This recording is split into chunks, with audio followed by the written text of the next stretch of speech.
Breastfeeding is vital in the healthy growth and development of babies. And as we celebrate Breastfeeding Awareness Month this August, we take a look at the benefits of this practice for both the infant and the mother. Joining us right now to discuss this further is Dr. Beverly Ho. She is the director of the Disease Prevention and Control Bureau and also the Health Promotion Bureau of the Health Department. Good morning, Dr. Ho. Thank you so much for joining us.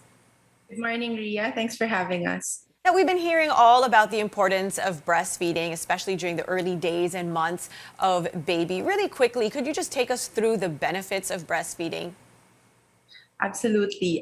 We all know that breastfeeding has social benefits, no, for the mother and baby. Both of them will have better bonding, but at the same time, there are also many biological benefits for the baby. In particular, gaining antibodies that will help him or her have actually better immunity during the course of his first few years of life, which will extend until they grow older. And then for the mother, there are also lifelong benefits such as prevention or lower risk of many other conditions from cancer to certain arthritis, as well as several other disease conditions. So I guess the benefits are really good for both the mothers and the babies. That's right. Now, how long is the ideal time frame for breastfeeding? And I've heard all kinds of answers to this. They say, oh, even if they just get colostrum in the first few days, that's okay. Others say, no, you have to do it until they're into solids. And others say, no, until they're in preschool. What's the right answer? So the recommendation of our experts is that mothers exclusively breastfeed the babies until 6 months old, and then thereafter can do complementary feeding. That means allow the baby to breastfeed alongside complementary food or solid foods until even 2 to 3 years old. No? So that's actually fine. But for the first 6 months, exclusive breastfeeding, meaning no other water, milk, or other foods that you will feed the baby. All right, now let's talk about COVID-19. The pandemic has affected us in so many ways, and it even poses a challenge when it comes to infant feeding. How has the pandemic affected breastfeeding? Also, there's misconceptions that if a mother has COVID, then she can no longer breastfeed her child. We have always been very clear about the expert recommendation around this. So even if the mother has COVID, they just need to practice the precautions of wearing masks, for example, but they are still able to breastfeed their babies.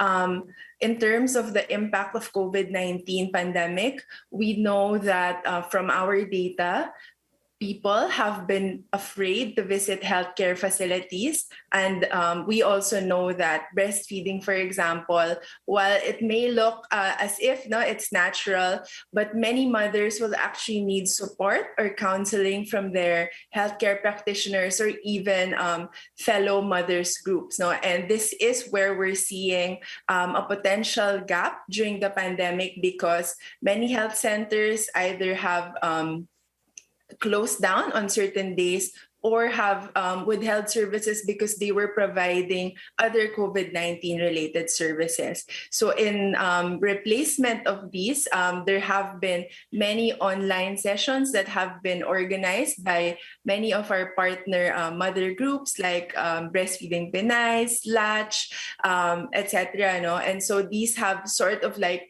replaced the face-to-face counseling that's been given. Yeah, it's so important to get that information out there. And since we're talking about kids, Doctora, there's reports, of course, that there may be plans to start administering the COVID-19 vaccine to minors. What is your take on this? And do you think it's time that kids below the age of 18 are allowed to be vaccinated? We always look at relative risks, no? And what is clear to us and our experts and with the data that's coming is that the older the person is, the risk of contracting COVID, particularly severe COVID-19, is always going to be higher. And that's why we continue to prioritize older age groups, but are already recognizing the need to possibly vaccinate younger population.